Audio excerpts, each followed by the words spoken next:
தமிழகம் முழுவதும் கொரோனா பரவி வந்த நிலையில் அதனை தடுத்து மக்களை பாதுகாக்கும் வகையில் மத்திய மாநில அரசுகள் தீவிர தடுப்பு நடவடிக்கைகளை மேற்கொண்டதன் விளைவாக நோய் தொற்று பரவுதல் கட்டுப்படுத்தப்பட்டுள்ளது.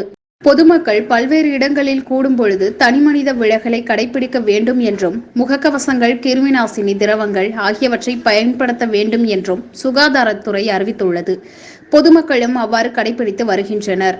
மேலும் மக்களிடையே போதிய விழிப்புணர்வு இல்லாத காரணத்தால் பொதுமக்கள் தனிமனித விலகலை மறந்து முகக்கவசங்கள் அணியாமல் கடைகளுக்கும் பல்வேறு இடங்களுக்கு சென்று வருகின்றனர். தொற்று பரவும் அபாயம் உள்ளதால் அதனை தடுப்பதற்காக தமிழக அரசு போர்க்கால அடிப்படையில் விழிப்புணர்வு நிகழ்ச்சிகளை நடத்தி பொதுமக்களிடையே விழிப்புணர்வை ஏற்படுத்தி வருகிறது.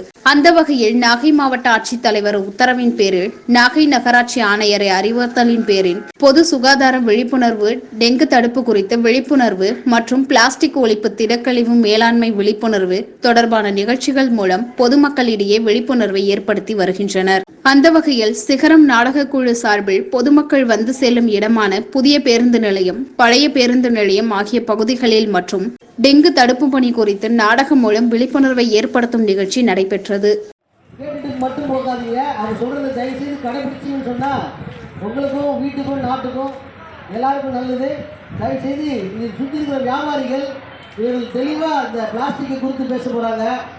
எல்லா நகராட்சி பார்த்துக்கோ அப்படின்னு நினச்சி நீங்கள் இருக்கிறீங்க. ஒரு காலம் வரும் கண்டிப்பாக சிங்கப்பூர், மலேசியா, ஹாங்காங் மாதிரி உங்கள் கடை வாசலில் குப்பை போட்டால் உங்கள் கடை லைசன்ஸை கேன்சல் பண்ணுற அளவுக்கு ஒரு சட்டம் டெஃபினட்டாக வரும். அதனால் இப்போவே நீங்கள் அப்படி ஒரு ப்ராக்டிஸ்க்கு வரணும்னு சொல்லி உங்களை கேட்டுக்கொண்டு இந்த கல்வியை கண்டு கழிக்குமாறும் இந்த சொல்கிற கருத்துக்களை உங்கள் வாழ்க்கையில் நீங்கள் பின்பற்றுமாறு உங்களை அன்போடு கேட்டுக்கொள்கிறேன். நன்றி,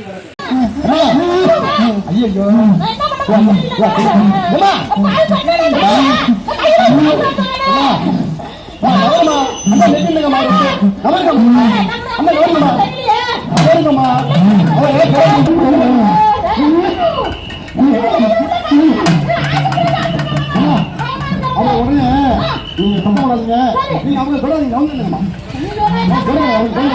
அவருக்கு என்ன வியாபாரம் தெரியுமா?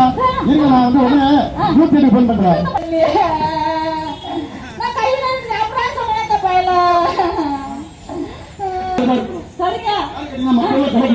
புரியுதா உங்களுக்கு? உங்க பையனுக்கு என்ன வியாபாரம் தெரியுமா? போய் ரிசல்ட் வந்ததாம தெரியும். அவருக்கு கொரோனா வியாதி மாதிரி தெரியுது. இது காரணம் கை கையிலாம சாப்பிட்டதாம காரணம். இதெல்லாம் பண்றது ஏமா யாரும் தன்னால தெரியுங்க. நான் போகமா யாரும் சொல்றாங்க வீட்டுல இருக்கணும். உங்களுக்கு ரிசல்ட் வரவங்க வீட்டுல இருக்கணும். பாத்தீங்களா? அதனால என்ன சொல்றேன், யாரும் அலட்சியப்படுத்தக்கூடாது.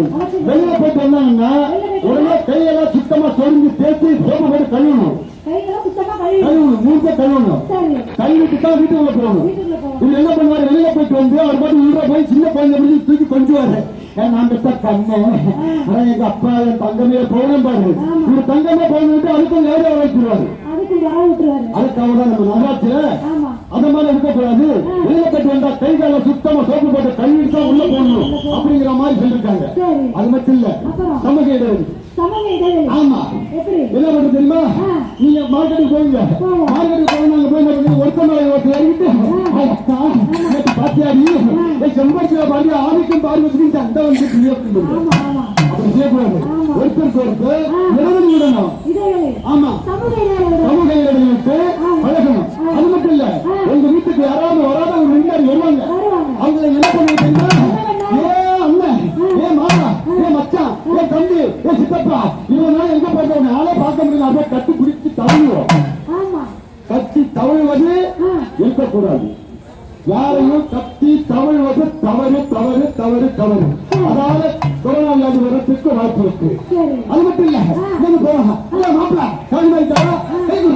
காரணம் கேட்டீங்கன்னா அதனாலதான் கொரோனா வியாதி பரவிட்டு வரும். ஆகவே சமூக இடைவெளியை கடைபிடிக்கணும். யாருக்கும் கை கொடுக்கப்படாது. அதோட அமைச்சு யாரையும் கட்டி தள்ளி பேசப்படாது. சமூக இடைவெளி விடணும். உலக அவசியம் அவசியம் அணியணும். போடணும். நல்ல கழுவணும், நல்ல கழுவணும், சோப்பு போட்டு கழுவணும், நல்ல கழுவணும், சோப்பு போட்டு கழுவணும். எட்டு நிற்கணும், எட்டு நிற்கணும். அங்கே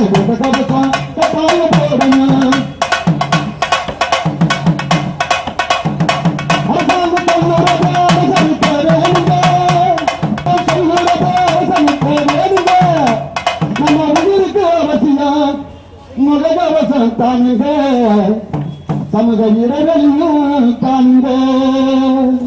என்ன இந்த குப்பையை கொண்டு எங்க கொட்டினீங்க? இப்போ ரோட்ல கொட்டினேன். ஆமா, ரோட்ல கொட்டலாமா? ரோட்ல ஓட்டாம தலையில ஓடுறது வெளியே பாருங்க. நான் இப்ப என்ன சொல்லிருப்பேன், அங்கேயே பஸ் ஸ்டாண்ட் விட்டு இறங்கணும்னு சொன்னாங்க. இந்த பொண்ணு கிட்ட பேச்சுவார்த்தை வச்சுக்காத, ஒரு வீட்டை ஏற்படுத்தி 9 வீட்டை போயிட்டு விட்டு வருவீங்க. என்ன என்ன பத்தி ஒண்ணு இல்லம்மா, நான் சொல்றேன் எங்க ஊர்ல. ஏமா இங்க வாங்க, சொல்லுங்க. இந்த குப்பையை இப்ப நீங்க கொட்டுறீங்கல்ல, ஆமா அந்த கொட்டலாம் தள்ளு கொட்டலாம்னு கேட்பறீங்க. ஆமா. என்ன ஓ என்ன இந்த பொண்ணுட ஒரு ரகசியம் ரகசியம் பேசுறேன். அது நாக்க முடிக்க கேட்டு ரகசியம் பேசுறேன். ரோட்ல கொட்டணும் தலையா கொண்டு கேட்குது.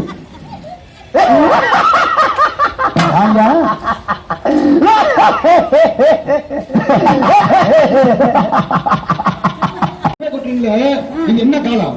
என்ன காலம்? மழைக்காலம். ஆமா மழைக்காலம். நமக்கு ஐப்பசி காலத்தில் மழை வரும்னு தெரியுமில்ல. இந்த குப்பை இந்த மெயின் ரோட்ல கொட்டுறீங்களே, இது எத்தனை பஸ் போகுது, எத்தனை கார் போகுது, எத்தனை டூ வீலர் போகுது, இது எல்லாம் அந்த குப்பை மேல ஏறி அதுல தீர்வு விட்டு அதுல ஈபி மந்தி அதுல கொசு உருவாகி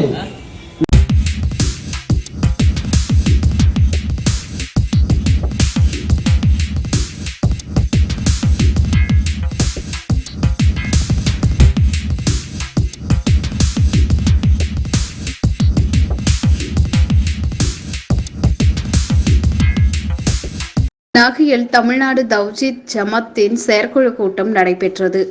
இக்கூட்டத்தில் இளைஞர்களின் எதிர்காலம் மற்றும் முன்னேற்றம் குறித்து இலக்கை நோக்கி இளைஞனே வா என்ற தலைப்பில் கருத்தரங்கம் நடைபெற்றது.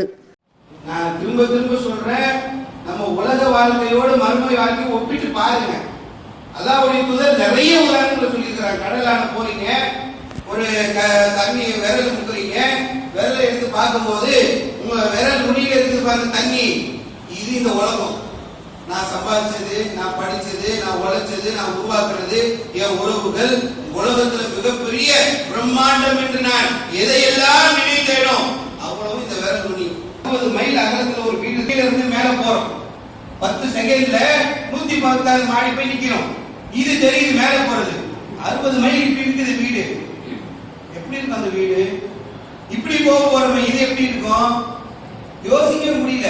என்னுடைய அங்க எப்படி டிராவல் பண்ணுவேன், என் வீடு எப்படி இருக்கும், என் சொந்தக்காரங்க வந்தாங்கன்னா எப்படி இருக்கும், அங்க உள்ள ஃப்ரெண்ட்ஸ் எப்படி இருப்பாங்க, ஆசைப்படுவாராம். நான் வந்து பயிர் செய்யணும்னு ஆசைப்படுறேன் அப்படின்னு போப்பா செய்யப்பட்ட உடனே போவாராம், உடனே விளைச்சல பார்ப்பாங்க. அந்த வாழ்க்கை எப்படி இருக்குன்னு தெரியல. சந்தைக்கு போவாங்களாம், கஸ்தூரி மனம் வீசக்கூடியதாக காட்டு இருக்கும், அங்க புழுதிகள் வந்து கஸ்தூரி மாதிரி இருக்கும், மழை ஜலத்தை சுமக்கக்கூடிய வாழ்க்கை அங்க இல்ல. நினைச்சதெல்லாம் கையில கிடைக்கும். அந்த சிதற விடப்பட்ட முத்துக்களை போல சிறுவர்கள் பணிவிடை செய்வார்கள். நல்லா சொல்றானுங்க, சும்மாவாக செய்யணும். இழப்புன்றோமே, எதை இழந்தோம் இவகத்துல? அங்க என்ன என்னத்தை இழந்தாலும் அதுக்கு மேல 1000 மடங்கு அனுபவிக்க போறோமே. நம்ம வந்து உலக வாழ்க்கைக்கும் மறுமை வாழ்க்கைக்கும் ஒப்பிட்டு பார்த்து எது நமக்கு நாளைக்கு கிடைக்க போகுதுன்றத முழுவே நம்ம விளங்கணும்னு சொன்னாக்க அர்ப்பணிக்க தயாராகிடும். அவங்களோடு வாழ்ந்தவர்கள் எல்லாம் அப்படியான அர்ப்பணிப்புகளை செய்யக்கூடியதை பார்த்தோம். நேர்வழிப்படுத்த வேண்டும், அவர்களை ஒழுங்குபடுத்த வேண்டும். போதை என்பது என்ன, ஆபாசம் என்பது என்ன என்பதை எல்லாம் அந்த இளைஞர்களுக்கு நம்ம பாடம் நடத்த வேண்டும் என்பதற்காகத்தான் நம்ம இலக்கை நோக்கி இளைஞனே வா என்று சொல்லக்கூடிய இந்த பிரச்சாரத்தை நம்ம கையில் எடுத்துருக்கோம். ஒரு நாள் வேலைக்கு போவோம், ஒரு நாள் எல்லாம் தூதரோடு இருப்போம். மார்க்கத்தை படிப்பதற்காக நாங்கள் அவங்க கூட இருப்போம்.